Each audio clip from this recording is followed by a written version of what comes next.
Fala, meu povo, vamos dar sequência aí no nosso estudo de direito constitucional, falando agora de poder judiciário, pessoal. Esse é um assunto que já fica no final, geralmente, de Direito Constitucional 2, que trata da estrutura e da organização do Estado. No nosso caso, a gente vai falar aqui rapidamente do poder judiciário, porque é um assunto que a gente não precisa aprofundar tanto em direito constitucional, porque ele é estudado ao longo de todo o curso de direito. Depois vem funções essenciais da justiça e mais alguns assuntos rápidos, e a gente conclui o que seria o nosso conteúdo do semestre. Funções essenciais da justiça a gente aborda brevemente também, provavelmente vai ser só uma videoaula, porque é um assunto que é muito bem trabalhado pela professora Tamires em Teoria Geral do Processo.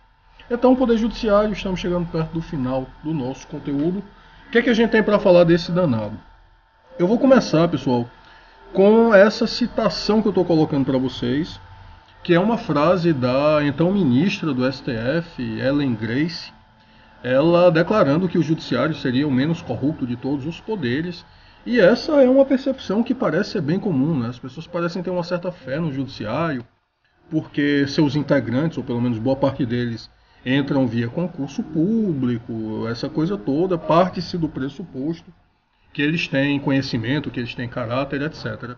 Isso nem sempre é verdade. O concurso certamente é muito disputado, as provas são difíceis e tudo, mas, primeiro, o concurso público, pelo menos como ele é feito hoje, ele não consegue avaliar o caráter da pessoa, não é verdade?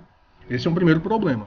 E o segundo problema é que não necessariamente aquela pessoa vai continuar estudando, ela é efetivamente preparada para o exercício do cargo. Às vezes é só uma pessoa que, enfim, tinha uma capacidade boa de memorização, tinha muito tempo livre para estudar e passou no concurso, às vezes, até sem ter vivência nenhuma, e vai julgar decidindo a vida das pessoas. Vejam, não estou falando isso porque eu seria contra o concurso público, não, nada disso. Mas são, enfim, ponderações que a gente tem que fazer, não é? Essa percepção de que o judiciário seria o menos corrupto dos poderes não necessariamente é verdadeira. E como uma crítica, digamos assim, suave a isso e interessante a isso, eu trago essas duas charges para vocês. A primeira delas, pessoal, se refere a uma notícia, não é, de que o CNJ teria mandado aposentar 10 juízes suspeitos de desvio de dinheiro no Mato Grosso. E aí vem o quadrinho aí, né? A sentença é a aposentadoria compulsória, né, para um magistrado. E no outro quadrinho, ao lado, por roubar uma galinha, pegará 30 dias de cadeia. Então, passa uma imagem de dois pesos e duas medidas. Enquanto os juízes eles cometem diversos ilícitos, ou podem cometer, e em relação ao cargo em que ocupam, eles são aposentados, não são demitidos, a pessoa comum, cidadão comum, enfim, por um outro ilícito, ou pelo mesmo ilícito, ele seria preso, seria demitido, etc. Vejam, isso não significa que o juiz não possa ser preso se ele cometer um crime. Ele pode, mas a questão é que em relação ao vínculo profissional dele, ele é demitido. Então, imagine que eu, professor, cometo um crime e a universidade não pode me demitir, ela só pode me aposentar. Isso é um absurdo. Quando a gente pensa isso em relação a toda e qualquer pessoa, isso é absurdo, mas os juízes acabam tendo essa prerrogativa. A gente vai falar disso, na verdade, em mais profundidade nas próximas aulas, aí na próxima aula, para ser mais específico, em que a gente vai tratar das garantias dos magistrados. Mas enfim, temos essa primeira charge e temos a segunda, que também é bem interessante, não é? Que vai ter as duas faces da justiça brasileira. E aí, mais uma vez, a imagem de dois pesos, duas medidas. Se o sujeito é, como no quadrinho aí, um ladrão de galinhas, pobre e tal, ele vai ser preso. Se o sujeito, enfim, nesse baixo aí, um sujeito paletó, um saco de dinheiro na mão, aí a justiça é apaixonada por ele. Então, bom, são charges, né? A charge, ela, de forma caricatural, ela retrata, muitas vezes de forma crítica e ácida, a realidade. Mas, enfim, convenhamos, essas coisas acontecem no Brasil. Não só no Brasil, né? No Brasil e no mundo. Então, essas duas charges, que, aliás, eu retirei de um artigo escrito pelo professor George Malmesteen, que é juiz federal, é professor e já esteve aqui na nossa casa palestrando, uma palestra que todo mundo elogiou. Então, vou disponibilizar, tá, esse artigo para vocês. Esse artigo do professor George aborda muito bem isso, né? Como o judiciário é retratado pelos humoristas, pelos chargistas, melhor dizendo. Então, são críticas que são válidas. Isso é um problema inerente ao judiciário? Não exatamente. Isso muito provavelmente é um problema inerente à nossa democracia e ao fato de ela ser jovem. Eu já abordei isso com vocês no passado, tratando de outros assuntos, mas eu trago novamente aí essa passagem de uma entrevista do professor João Maurício Adeodato, em que ele vai dizer que toda jovem democracia é corrupta, desde a Grécia Antiga.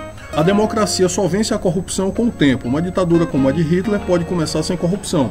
Em uma democracia, eu não conheço nenhum caso. Toda jovem democracia, repito, é corrupta. Com o tempo, ela desenvolve as instituições e elimina essas coisas. Corrupção. Como acontece nas democracias maduras, como a alemã.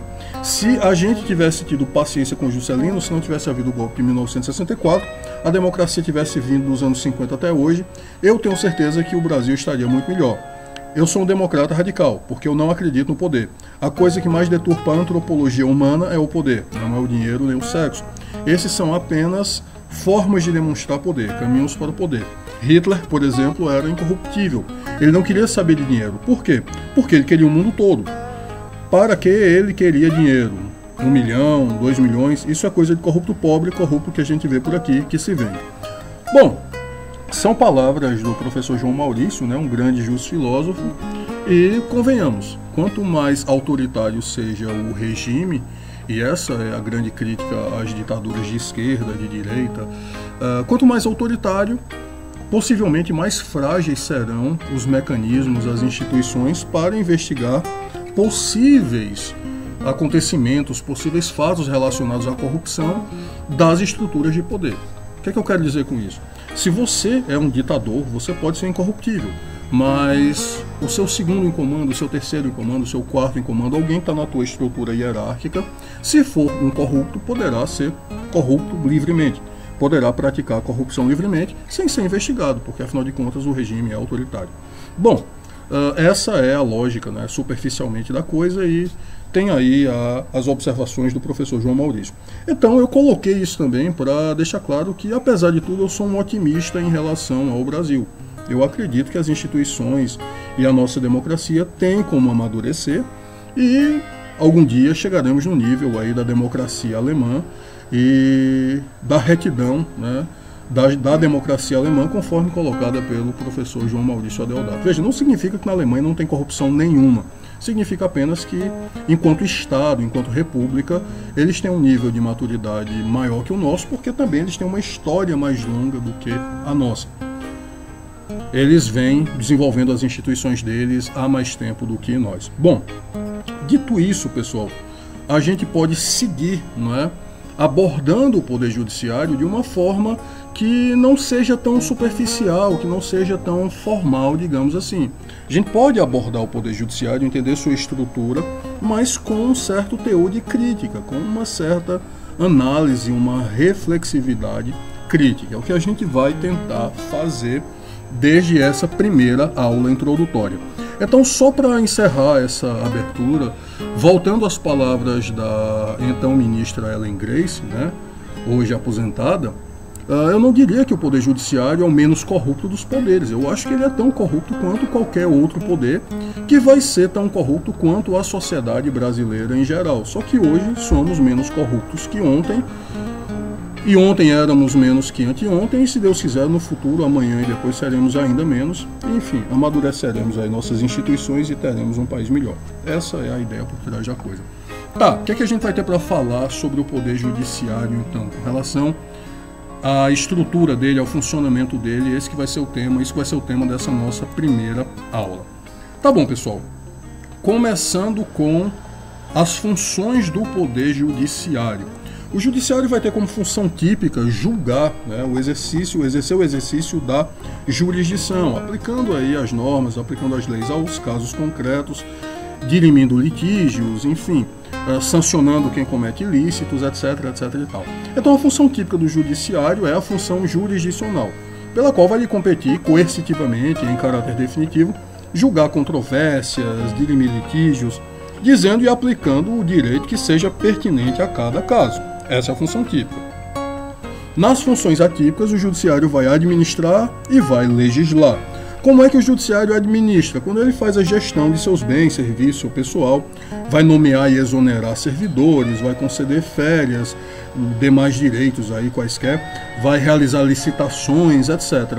Então, toda essa parte administrativa do judiciário é feita pelo próprio judiciário. E como exemplo do judiciário legislando, nós temos aí a questão da elaboração dos regimentos dos tribunais e as súmulas também, né? As súmulas enquanto orientações gerais, sobretudo as súmulas vinculantes editadas pelo STF, elas vão ser semelhantes à lei, elas vão ser parecidas com a lei, tá bom? Não significa que ela seja lei em sentido estrito, mas, enfim, elas contêm normas jurídicas e elas acabam orientando condutas de forma ampla, de forma geral, como a lei orienta, ou como a lei orientaria, tá certo? Bom, então essas são as funções típicas e atípicas do Poder Judiciário. Típica, exercer a função jurisdicional, e atípicas, administrar e julgar. Certo, vamos ver agora a estrutura do Poder Judiciário brasileiro, o organograma do Poder Judiciário. Essa imagem não é minha, ela é da Escola Nacional da Magistratura do Trabalho. Bom, é uma imagem bastante ilustrativa, elucidativa e pode nos ser muito útil, não é? Então nós temos essa estrutura básica do judiciário. Nós temos as justiças estaduais, se compreendem as varas estaduais que estão localizadas nos fóruns, cada cidade vai ter o seu fórum. E nós temos os tribunais de justiça estaduais, localizados nas capitais, com os desembargadores, essa coisa toda. Essa é a parte da justiça que é mantida pelos estados membros da federação.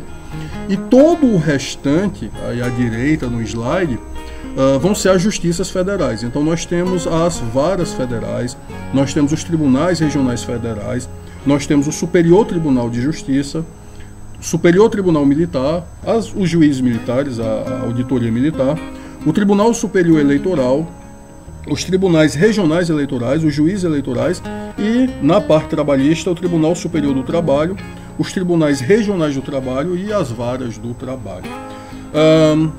Se a gente pegar essa imagem, pessoal, e repartir STJ, TRFs e varas federais, junto com as justiças estaduais, nós teremos aí do lado esquerdo o que a gente chama de justiça comum, que é a parte genérica do Poder Judiciário, que vai julgar diversas causas.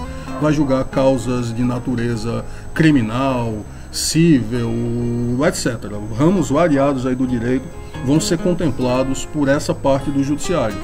E as demais, a Justiça Militar, a Justiça Eleitoral e a Justiça do Trabalho, vão ser as justiças especializadas, porque vão julgar temas, questões bem específicas, não é? A Justiça Militar vai julgar os crimes militares, a Justiça Eleitoral vai julgar a matéria relacionada ao direito eleitoral. Só uma observação interessante, pessoal, os juízes eleitorais, eles são cedidos pela Justiça Estadual.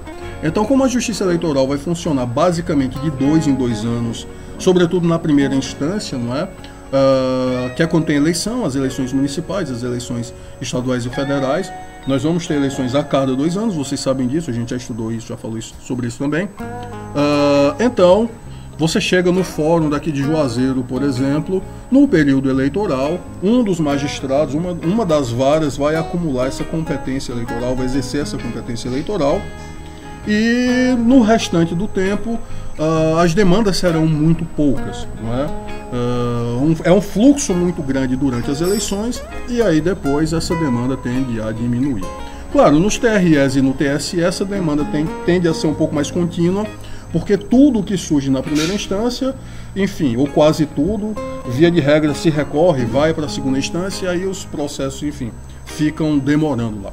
Tanto é que, a título de exemplo, no presente momento o TSE está julgando aí a questão da possível cassação da chapa do presidente da República. Então, com 2 anos de mandato, esse julgamento está acontecendo agora. E outros tantos, não é, que certamente estão ocorrendo aí nos TREs e no TSE. Certo, então nós temos aí essa estrutura, temos os tribunais superiores, que são o STJ, o STM, o TSE e o TST, e acima deles temos o STF, o Supremo Tribunal Federal. O CNJ, Conselho Nacional de Justiça, também é parte do Judiciário. É órgão de controle da atuação administrativa e financeira do Poder Judiciário e do cumprimento dos deveres funcionais dos juízes. Vai caber ao CNJ desempenhar as atribuições que lhe sejam diretamente outorgadas pela Constituição Federal. A gente vai voltar a ele no futuro, tá certo? A gente vai falar mais do CNJ no futuro. Aí na parte de cima vocês vão ver os tribunais superiores, o Superior Tribunal de Justiça, o Superior Tribunal Militar, o Tribunal Superior Eleitoral e o Tribunal Superior do Trabalho, né? Além do STF, claro, acima deles. O Supremo Tribunal Federal e os tribunais superiores vão ter jurisdição em todo o território nacional, assim como o CNJ, né, também vai poder exercer suas competências em todo o território nacional, sendo que eles têm, todos eles, a sede na capital federal. Isso está disposto no artigo 92 da Constituição. O STF é o órgão máximo do Poder Judiciário, como a gente sabe, e cabe a ele a posição de guardião da Constituição Federal. É o STF que vai realizar originariamente, com exclusividade, o controle abstrato de leis e atos normativos em face da Constituição Federal, o que a gente chama de controle abstrato de constitucionalidade, controle concentrado de constitucionalidade. Essas duas expressões geralmente são utilizadas no mesmo sentido. No futuro, estudando o controle de constitucionalidade, a gente vai ver que pode ter uma diferençazinha, porque pode haver o controle abstrato nos TJs e tudo, mas enfim, enquanto guardião da CF, enquanto guardião da Constituição da República Federativa do Brasil, o STF vai fazer esse controle abstrato das leis e atos normativos em face da Constituição Federal. E também vai atuar no controle difuso, né? Quando ele aprecia em último grau as controvérsias concretas suscitadas nos juízos inferiores. Então, exemplificando isso, se eu te processo, e nesse processo aqui no Fórum de Juazeiro é suscitada a constitucionalidade de uma determinada lei, por exemplo, eu te processo com base num determinado artigo do Código Civil, e nesse processo você se defende alegando que esse artigo é inconstitucional. Então, se a gente suscita essa controvérsia aqui, e, enfim, eu ganho ou perco esse processo, e a gente recorre, vai para o Tribunal de Justiça, para o TJ lá em Fortaleza, do Tribunal de Justiça, enfim, um de nós dois recorremos e isso vai ao STJ, do STJ pode chegar no STF. Quando chega no STF, isso que nasceu de forma difusa, num caso concreto aqui em Juazeiro, por que difuso? Porque pode acontecer em qualquer lugar do Brasil, é espalhado, tá certo? Mas isso que nasceu num caso concreto aqui no Juazeiro, acabou chegando no STF, então pode chegar no STF também. Bom, em poucas palavras, é isso que o STF é isso que o STF faz. Temos também o STJ, não é, cuja função principal é assegurar a uniformização da interpretação da legislação federal. A gente costuma dizer que o STF é o guardião da Constituição e o STJ é o guardião da legislação federal, não é? E os demais tribunais superiores, como eu falei, vão integrar a justiça especializada. O TSE vai apreciar a matéria eleitoral, o STM os crimes militares e o TST matéria relativa ao direito do trabalho, tá bom? Então, essa é a estrutura básica do Poder Judiciário brasileiro. Com relação às garantias do Poder Judiciário, pessoal, a primeira coisa que a gente vai falar é na autonomia administrativa e financeira do Poder Judiciário, que vai estar prevista no artigo 99 da Constituição Federal. Pela autonomia administrativa e financeira, o que tem de importante aqui para a gente entender é, na verdade, uma retomada de parte do que a gente discutiu em processo legislativo, né? Sobretudo naquela parte da iniciativa dos projetos de lei. Os tribunais vão elaborar suas propostas orçamentárias dentro dos limites estipulados conjuntamente com os demais poderes na Lei de Diretrizes Orçamentárias. Os presidentes dos tribunais, ouvindo, claro, os tribunais interessados, os outros que têm interesse na matéria, eles vão encaminhar as propostas orçamentárias dentro dos limites estipulados conjuntamente com os demais poderes na LDO, na Lei de Diretrizes Orçamentárias. Isso vai estar também no artigo 99, salvo engano, parágrafo 2º.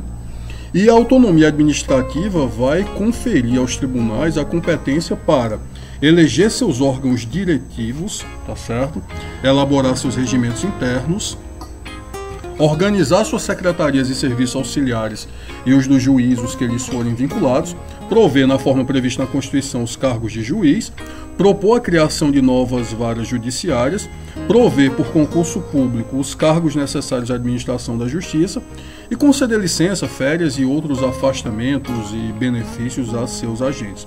Então, essa é a essência da autonomia administrativa do Poder Judiciário. Bom, dando sequência com relação a parte da iniciativa dos projetos de lei que eu havia mencionado anteriormente, o STF, os tribunais superiores e os tribunais de justiça podem propor ao legislativo respectivo, ou seja, o STF, os tribunais superiores ao Poder Legislativo Federal, o Tribunal de Justiça ao Poder Legislativo Estadual, eles vão poder apresentar propostas, não é, relacionadas à alteração do número de membros dos tribunais inferiores, criação e extinção de cargos e remuneração dos seus serviços auxiliares e dos juízos que eles forem vinculados, criação ou extinção dos tribunais inferiores, alteração da organização e da divisão judiciárias e etc. Isso vai consistir, não é, na essência da autonomia do Poder Judiciário. Claro, sempre respeitando os limites estabelecidos na Lei de Responsabilidade Fiscal, tá bom? Certo. Então, com isso nós compreendemos a autonomia administrativa e financeira do Poder Judiciário, e aí nós temos já um panorama razoável que nos permite entender o funcionamento do Poder Judiciário brasileiro. Com relação à organização da carreira, pessoal, ainda nessa perspectiva das iniciativas de lei, o artigo 93 da Constituição estabelece que lei complementar de iniciativa do STF disporá sobre o Estatuto da Magistratura, não é? Essa lei existe hoje, é uma lei já bastante antiga, não é? É a Lei Orgânica da Magistratura, a Lei Complementar 35 de 1979, 1979, não é? E o STF, na ação direta de inconstitucionalidade 4042 de 2008, afirmou a validade da LOMAN até que, enfim, haja a edição de lei complementar prevista no artigo 93 caput da Constituição Federal. Só que como a LOMAN vem atendendo aos interesses do STF da magistratura, ninguém propôs ainda um novo projeto de lei complementar, ou não foi aprovado, melhor dizendo, uma nova lei complementar para fazer a organização da carreira dos magistrados no Brasil. Bom, é isso, pessoal. Com isso a gente tem um panorama já bem interessante do funcionamento do judiciário brasileiro. Eu espero sinceramente que vocês estejam gostando e, como sempre, vamos arrochar o nó aí estudando direito constitucional bom danado.